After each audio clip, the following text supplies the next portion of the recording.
Imagine a day back in 1971, South Korea. Patrick, an intelligence officer in the army, finds himself in a peculiar situation. A young girl of Korean-American descent is yearning for liberation from her constrained life. Patrick decides to help her. In the early hours before the girl's mother could return, they escape to her stepfather's farm. What unfolds next is quite unexpected. The girl proposes that Patrick buys her from her stepfather. Surprisingly, the stepfather agrees, asking for $200. Generously, Patrick hands over $300 and the man's joy knows no bounds. He even embraces Patrick in his excitement. The girl prepares the paperwork and the stepfather signs. Just like that, within moments, the deal is sealed. Patrick is taken aback by the speed at which everything transpires. They are even left with enough time to travel to Busan. The girl teasingly tells Patrick that they are now married, at least in this part of the world. Patrick reminds her of their age difference, but she shrugs it off, stating they are both young. She feels indebted to him for life. Although they barely know each other, they sense a connection. They feel the vibrations, the sounds of their budding relationship. The rest of their journey is smooth and swift.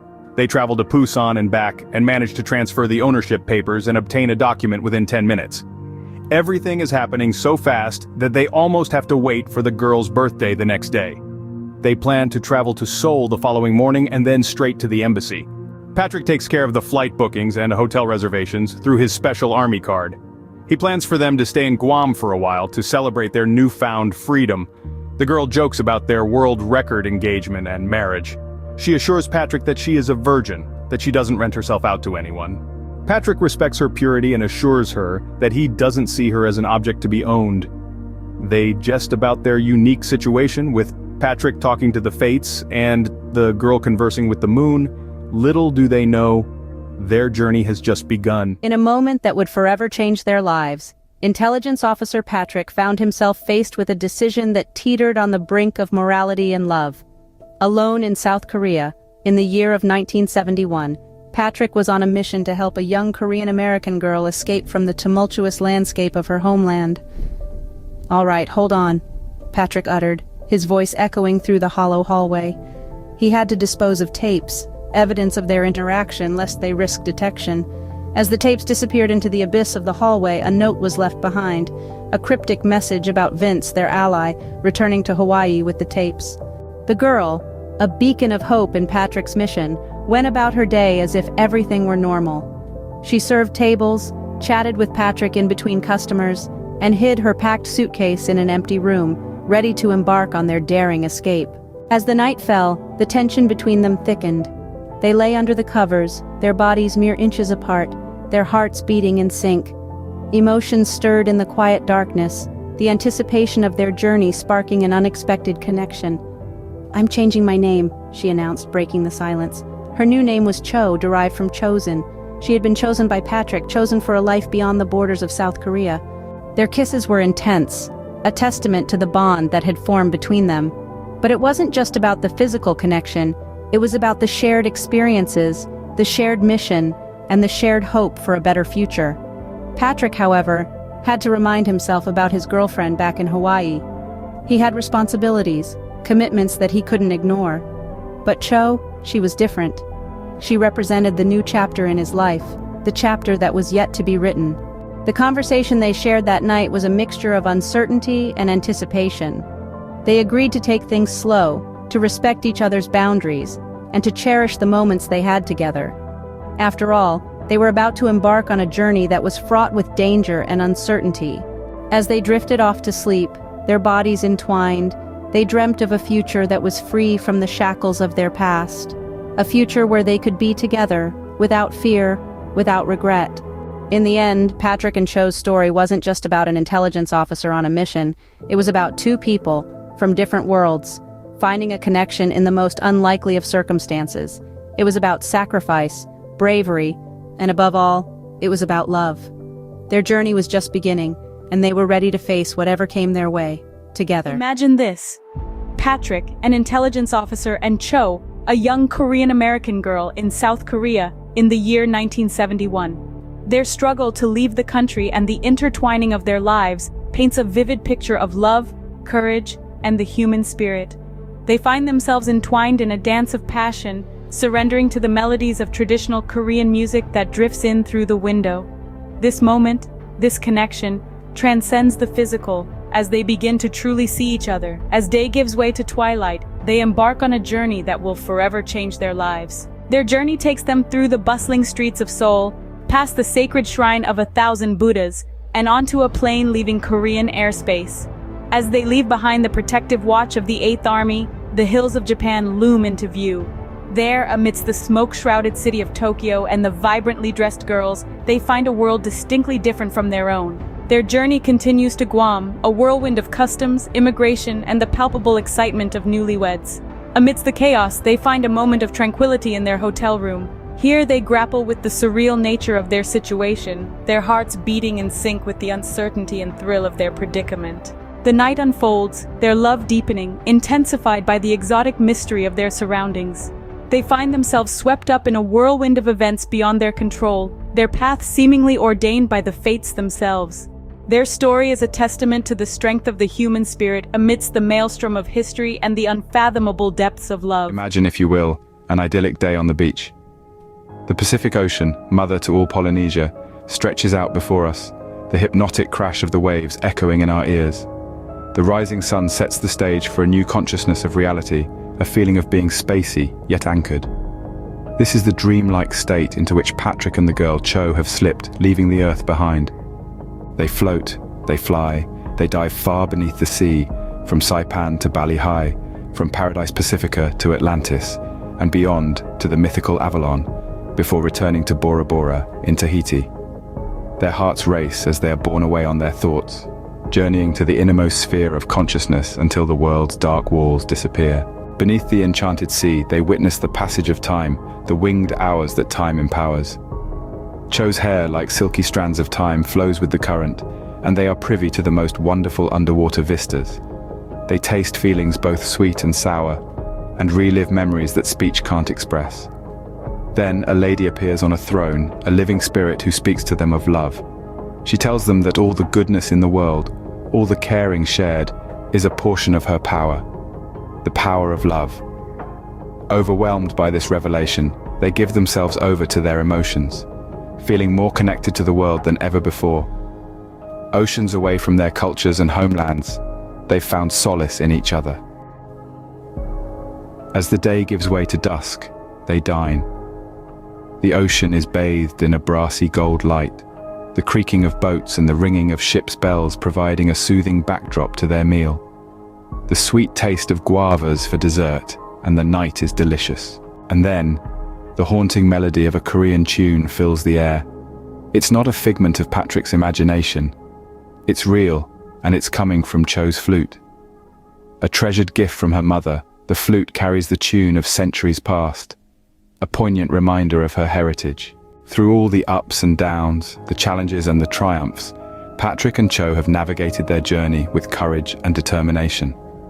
Their story is a testament to the power of love and the resilience of the human spirit. Whether in South Korea, Guam, or on a beach in Polynesia, their hearts beat in sync, a testament to their shared journey and the bond they forged. A hush fell over the room, as the implications of what had just been said hung in the air. The scent of the ocean, mingling with the sweet notes of the tropical flowers, added a surreal feel to the moment. Patrick, caught in the middle of an unexpected love triangle, found himself lost for words. Cho, on the other hand, seemed to take it all in stride. "I appreciate the offer, Colleen," Cho replied, her voice steady. "But I think I'll find my own place. I've always been a bit of a wanderer." A sense of relief washed over Patrick. He looked at Cho, admiration in his eyes. She had a strength about her, a resilience that he found incredibly admirable. Over the next few weeks, they all settled into a new rhythm. Patrick and Colleen resumed their love story, while Cho found a place of her own, a quaint little apartment overlooking the ocean. She spent her days exploring the islands, absorbing the culture, and creating a new life for herself. In the end, it was the universe that had brought them together, and it was the universe that found a way to resolve their conflict. Each of them found their place in this new world, and in their own unique way, they all found a semblance of happiness. In the grand scheme of things, they were just three souls adrift in the vastness of the universe trying to find their way. And in the end, they did. It was as if the North Star, the Southern Cross, and the universe had conspired to bring them together and to guide them home. Picture this. It's 1971 and we're in the heart of Honolulu. Patrick, a young intelligence officer, is caught in a whirlwind romance with Cho, a Korean-American girl he'd saved from a life of hardship in Korea. This isn't your average love story, and Patrick isn't your average hero. He'd purchased Cho's freedom from her father, an act that by old Korean law signified marriage. And then there was Colleen, who Patrick had been seeing before he met Cho. But Colleen's heart was not one to harbor jealousy. She embraced their love, even celebrating it. "We are all one," she said, wrapping them in a warm hug. "At least for a while, until I have to go home." As Patrick and Cho rode into Fort Shafter, it was as if they were two halves of a whole, a union so deep, it felt as if the moon was kissing the sun during an eclipse. They were Adam and Eve, each holding the key to the other's self. At the fort, they met with Lieutenant Dauphinais, who was investigating potential Chinese espionage. Cho's past as a truck driver in Korea had given her access to information that could be crucial to their investigation. The lieutenant was intrigued by the photos Cho had taken of vehicles at a seaport and her tales of Chinese customers on the same nights. It was a dangerous game they were playing, a game of love and espionage. But Patrick and Cho were ready. They had each other and they had a mission. As the lieutenant concluded his meeting with Cho, he dropped a bombshell. "I'm sending another CID agent undercover operative to the fort in Tagu," he said, his words hanging in the air like a cloud of smoke. What does this mean for Patrick and Cho? What secrets will they uncover in Tagu? And what will become of their love in the face of danger and uncertainty? Stay tuned to find out. "Good hunch, Lieutenant," chimed Patrick, a hint of admiration lacing his words. "About the Chinese stealing from a South Korea army fort." The lieutenant responded with a nonchalant shrug. "Routine. You should see what the general does." Patrick's curiosity was piqued. "Dare I ask?" The lieutenant leaned in closer, dropping his voice to a hushed whisper. "He's in Cambodia with the special forces you saw at the airport. One last long effort before the war winds down." "Cripes!" exclaimed Patrick, his eyes growing wide with surprise. The lieutenant nodded. "Yeah, double cripes. We're not supposed to be in there." "Holy moly!" "Our general has heart," the lieutenant affirmed, a note of respect in his voice. Patrick was intrigued. "How long has this been going on?" The lieutenant admitted, "For quite some time. Nixon knows, so we're covered." "But Nixon isn't," Patrick said, the realization sinking in. "True, man. The buck stops there," the lieutenant agreed. "Truman?" Patrick asked, seeking confirmation. "Yeah," the lieutenant nodded. Later, Patrick and Cho found themselves at Colleen's and went out to dinner, eating outdoors near the ocean to celebrate. The atmosphere was electrifying. The love between them was palpable. "To us," Colleen said, raising her glass. "To the East and the West, united by Patrick, and to the good old Army intelligence." They all kissed, even Colleen and Cho. More tourists stared. Cho added, "We each love Patrick, so let us both keep on loving Patrick." And as the moon rose over Waikiki, they breathed deep the scented air. Every breath was fresh and full of life. Later, they returned to Colleen's. It was Friday night and the weekend lay ahead. Needless to say, they all squeezed into Colleen's bed, later automatically without having discussed it. Things happened which words for I have lost. Sorry, listeners. Colleen fell asleep and Cho went to the porch, waving Patrick after. And so, Patrick found himself torn between the two loves of his life. As dawn broke, a question hung in the air. Where will Patrick's divided heart lead him next? In a world where the lines between cultures, traditions, and modern realities often blur, our story unfolds. Picture this. It's 1971, and we find ourselves in the company of three fascinating individuals. Patrick, a soldier, Cho, a Korean-American girl, and Colleen, their mutual friend. On a particularly leisurely morning, they are joined by an unexpected guest, Alice Wong. She's a novice in the world of programming, armed with a PL-1 computer program that's acting up, and she's come seeking help. As they huddled around the printout, Alice, out of courtesy, introduced herself to Cho and Colleen, referring to them as Patrick's girlfriends. Alice's response to this was one of surprise, as she shared her cultural background, where the idea of boyfriends was foreign. She spoke of her arranged marriage, her harsh husband, and her eventual escape to Hawaii via Hong Kong. In the midst of the cultural exchange, Patrick, the Army programmer, found the bug in Alice's code. Grateful, Alice expressed her thanks in her charmingly broken English. What followed was Patrick sharing some programming wisdom. He spoke of the simplicity and efficiency of creating subroutines for common functions, reducing the risk of errors that often occur when coding at a low level of detail. Alice, ever the eager student, soaked up the knowledge. She had the courses under her belt, and now she had Patrick's practical advice to fill in the gaps. But Alice had more up her sleeve, this time a COBOL program. Recognizing the need for expert help, Patrick called Vince from the fort, a well-known COBOL expert. With a phone call from an open-air hallway payphone, he set the wheels in motion for another programming lesson.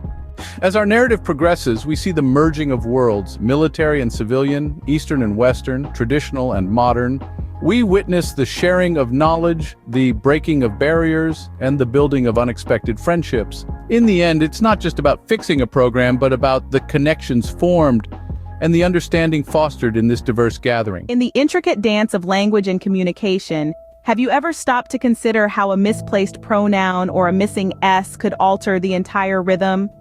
Take Alice, for instance, a newcomer to the English language. Her speech, while understandable, lacked the fluidity of a native speaker, missing out on the subtle notes of the language. The pronouns, the articles, these at the end of third-person verbs. Yet isn't it peculiar how such a rule can seem so nonsensical when scrutinized? Patrick, an Army soldier stationed in Honolulu in the year 1971, took it upon himself, along with his friends, to help Alice refine her English.